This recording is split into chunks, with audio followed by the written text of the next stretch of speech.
Hey there, have you ever wanted to play Skyrim? Not just the game, but as Skyrim the country, or any other country in Tamriel. Well, luckily for you, the Elder Scrolls Universalis mod has all of that waiting for you to discover. Now, this isn't a sponsored video by any means. I was approached by the team leader asking if I wanted to check it out. And you know, I happen to have a few hundred hours in Skyrim, despite the fact I was literally 10 years old when it came out. So I said sure, why not? Immediately upon looking at the map, you'll notice that the year is 2, and the entire world is fractured. A lot of these places I never even knew existed in the Elder Scrolls universe, but clearly someone on the team has been keeping up with their Elder Scrolls lore because, good lord, there are a lot of details in here. You even have free range with all of these starting dates, which, unlike the ones in regular EU4, will probably get updated. By the way, if you're wondering, hey, can I play during the time period of any of the Elder Scrolls games? The answer is no. Apparently, the Elder Scrolls lore is so deep that this mod only covers the first era. While there are at least 4, not including the first 2 pre-eras or so, that may or may not even have time during them. That's right, this mod has even condensed the 3,000 years of the first era into just 1.5, which is just enough to make the mod bearable to play. Every single Elder Scrolls game takes place either in Era 2 or afterwards. The events of Skyrim take place at the beginning of Era 4 for some perspective. Now, of course, keep in mind this mod isn't fully done by any means. There are a lot of countries outside of Tamriel that don't have any national ideas or events. However, this mod already has a lot more detail than you see on the surface, so let's take a look at it. Hey, you. You're finally awake. Here we are in the frozen land of Skyrim. A land of Nords and, no economy, apparently. Yeah, for some reason Skyrim has about 1 billion forts, like, I don't know, 1 billion manpowers, well, not manpower, but just everyone in the field, and no way to supply them for some reason. Well, on the bright side, we do have a navy over here, but we're not really here to show off the gameplay aspect as much as it is, well, the things included in this mod, because it's actually a lot larger than you think it is. First of all, we have the religions, of which there are many, many religions. We also have a couple cultures over here, and by a couple I mean a lot of cultures. Well, that's not too many cultures, they're just really one group. They each have their own group, kind of, except for this one. We have, to be honest with you, I don't even remember, but I know the Dunmer are over here. The Nordics, or the Nords, sorry, are up here. We have the Imperials, we have the Argonians, which are, I'm pretty sure, over here. And we have some version of elves in some other place. Yeah, I gotta admit, I really only played Skyrim, so I don't know much about anything else. But anyways, about the actual gameplay and such, you'll notice that there are a lot of things in the mod so far, and that includes a lot of idea groups. Oh yeah, the tech also goes ridiculously high. Oh my god. This goes up way over 100, by the way. Keep in mind, we're only year 939, and there are over 1.5 thousand years in this total mod, so it goes well above 1,000 here. I'm not even sure what you get at this point. And, yeah, I mean, that's pretty much how the whole scaling thing goes. We also have our own estates here, and, oh yeah, the government reforms. There are a lot of them. Oh god. Okay, I think these are actually more or less taken from the extended timeline mod. I think there are a lot of things that are very much taken from the extended timeline mod. See how we have the classical, late classical, conquest, dark age, feudal, blah blah blah blah blah, all the way to the information age, which I'm no genius, but I'm pretty sure that there's no information age in the world of Nirn here. I'm pretty sure what happens is everything just collapses in on itself, and it goes back to the way it started. Now, if you're not super into the whole Elder Scrolls lore, basically there are 2 eras before the first era, which is where the mod takes place in, So there's 6 eras, but the first 2 also never really existed, but kinda did. And they don't have a time, but they have a timeline. You know what I'm saying? It gets really confusing. But other from the lore, you know, we have a whole bunch of lore stuff we can talk about. But we also have a couple things over here, some of which I believe are actually taken from the regular game. I don't think they've moved a lot of these. I mean, some of them look like they might have been moved, but I would really have no idea what's going on here. You also have a couple of menus here for it says the economical menu, which just gives you more cash. Okay, cool. The points menu, which I know what it does, but we have to pass a little bit of time for that, I think. Should open a menu for being able to get some free points. Yeah, I'm not joking. It's free points as long as you're willing to trade some others for it.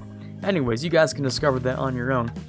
Over here we also have the mission tree, which you might have gathered, you know, goes on a little while. You know, just a little bit here. Oh, look at that. We can also already do Conquest of Eastern Skyrim, which is a claim on all of Skyrim. Cool. Oh yeah, I kind of mentioned these slots, but I never actually looked at the ideas. It's a little more than your basic ideas here. Nothing looks too odd here until you scroll down a little bit. Yeah, there are a lot of these. This creates a whole new meta. I'm not even sure which ideas are the best ideas anymore. I haven't even looked at all of these, but good lord, are there a lot of them. Oh yeah, there are a lot of them. And as you probably guessed, there are a lot of policies here as well, starting off with a base of 15. Oh my god. Yeah. It's an interesting time here. Now, I wouldn't really recommend starting in this time period. I just wanted to show you at least one of them, to see if there were anything updated here. Like, the missions aren't taken, the idea groups aren't chosen. For some reason, we have all of these. I don't know why. Oh yeah, the Nordic Pantheon also works pretty much like Buddhism or Norse. But, yeah, that's pretty much how it looks like if you're somewhere else in the game other than the starting date. Now, there are essentially 2 starting dates that I'd recommend. There's the 2 kind of AD one, or like 2 from the, what is it, like the appearance of the world? I don't know. But anyways, there's 2 AD essentially, and then there's a few years after that, after everyone recovers from bankruptcy, which apparently exists, because, I don't know, the world was just formed or something like that. So, I'm no expert here, but I'm pretty sure that's how it goes. So to show you a little bit more of what I'm talking about, I'm gonna hop over into one of my other campaigns that I started, just to see how the game actually plays out. Well, here we are in the Whiterun campaign here. We started off as literally just this state. And I mean, it's been a few years. This game actually goes by really quickly. Like, you don't even notice, but this game goes by, like, really fast. This was only, like, 20 minutes or something, where I was just sitting here conquering things and just letting the time pass by. But if you start from the beginning of the game, you sort of start to understand things a little more than just starting off in the middle of the campaign here. Now, when you're starting off at the get-go here, you're pretty much given a choice of pretty much whatever government you would like, as long as it's within whatever you chose. So, you know, as a monarchy, we started off as, we have to choose some form of monarchy, but there are at least 8 of them, which is kind of cool here. But yeah, it's really interesting looking over all these things. We can't even choose them until a certain point here, but it would take a really, really long time to get through all of these. When it comes to the things like the missions here, oh yeah, by the way, we also get the militarization mechanic for free, which is a little bit broken. But when it comes to the mechanics of the missions, they actually work out a lot better than I thought they would. Like, they actually kind of encourage you to do some conquering in some form or another because, well, these are really all the things you have to do when it comes to guidance and such, because the entire world's fractured. Yeah, the whole thing, and we don't even know that this exists, or any of this exists, or that. That's trippy. Oh, I don't like that. Anyways, yeah, you can play as any of the other continents as well, but they're not quite as developed as you would have guessed here. Tamriel is really the only one you see a lot happen. Now, another point of interest is the unique form of development, or apparently, so the game tells you, the unique form of development where it's all apparently very natural. It happens by itself, which is interesting, because I've never actually seen it in action here. I've been told it exists. I don't actually know if it exists, but assumably it does, and the game also says apparently, if you occupy or you, I don't know, invade some area, it could cut down the development by 50%, of which I also have not found yet, because this is still 10. I don't know what's going on. Apparently there's unique dev, which sounds cool if it exists. I just haven't found it if it does, or I just haven't noticed because I'm not very observant. But anyways, yeah, if you've ever converted a CK2 Fractured World save to EU4, it's really similar in a lot of different ways here. You start off, you have your cultures, which are a lot different in this time period than the time I showed you earlier. There's also the religions, which can get kind of out of hand here. You know, my religious unity is not very good because I wasn't paying attention to these things over here. So, another thing is the separatism is actually ridiculous in this mod, where I think if you're bordering one of the Dwemer culture nations, you actually get a plus 10 years of separatism whenever you conquer something. Another point of interest which kind of relates to that is that you actually have some unique advisor things here. Now, I actually used to have a advisor in the admin slot that would let me reduce my amount of years of separatism upon conquering, which is very unique actually. I think they've added almost every single type of benefit you can have in the game here, even rebel support efficiency, which is weird in my opinion, but you know, to each their own. There are a couple of useful things, some things that are not as useful, but nonetheless, it is something you're going to want to look into, because there's a lot of unique stuff here. Tolerance of heretics, that's a new one for all of us. There's also some changes to the leaders, which I found really cool. First of all, you might have noticed I have a 7 diplomatic skill leader, which, as far as I know, that's the highest you can go for the new stats. You might be able to do an 8, but I haven't seen any around here, so I'm gonna assume that 7 is actually the highest. Yeah, I'm pretty sure you can have a 777 as your highest leader here, which is kind of cool. Of course, when you're going through so much history, or so much time, you're gonna want to have a lot of that, so yeah. And when it comes to idea groups, you can actually take the time and pick these out and do whatever you like.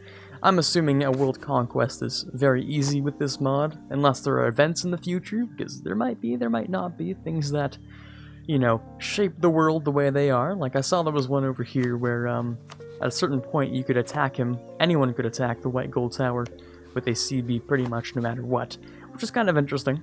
The game also sort of tells you where to conquest things, because if you grab a little bit, you can basically get claims on a whole lot. So, if you grab, say, we're in Eastern Skyrim, right? I don't even know what part of Skyrim we're in. Let me take a look here. We are in a little bit of each, but if we conquer, let's say, Eastern Skyrim here, what we can grab here is claims on, I'm pretty sure, all of Skyrim. Now, I'm not going to scroll through all of those and check, but I'm pretty sure you get a claim on Western Skyrim as well, pretty much the whole thing here, which is a little bit ridiculous. Once you do that, you can keep developing and, I guess, keep moving around all of Tamriel.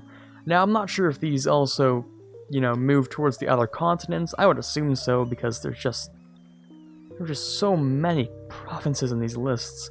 I would assume so, yeah, but I don't know if there was an age of colonialism in the Elder Scrolls lore. I don't think there was, considering how those maps looked, at least by the end of the first era. Keep in mind, ladies and gentlemen, there are still at least 3 more of those to go. I don't know if the mod's gonna cover those. That would be that'd be a lot of work, of course, but we'd love to see it probably.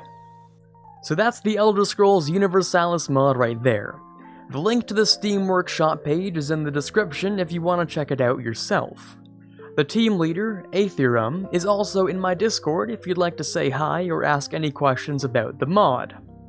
I, for one, have multiple questions for the crackpots who decided to write the Elder Scrolls lore, and why they couldn't have put the apparent 7,000 plus years of history into one timeline and not 6 eras, some of which may or may not even have time in them. Anyways, I hope you enjoyed today's mod showcase.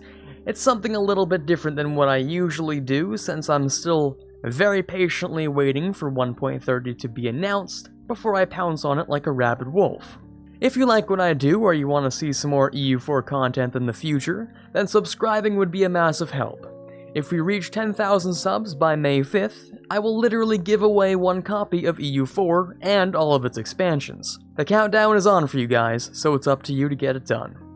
For now, though, this is Quarbit signing off, and as always, have a fantastic day. I'd like to give a massive thanks to the following February patrons. In the $1 tier, we have Quiet Guy, Dylan M, Quangersol, and Rising Runner. In the $5 tier, we have Odie, and in the $20 tier, we have Chewy Shoe. Thank you guys so much for your donations. You're helping to move this channel forward, and I can't possibly thank you enough.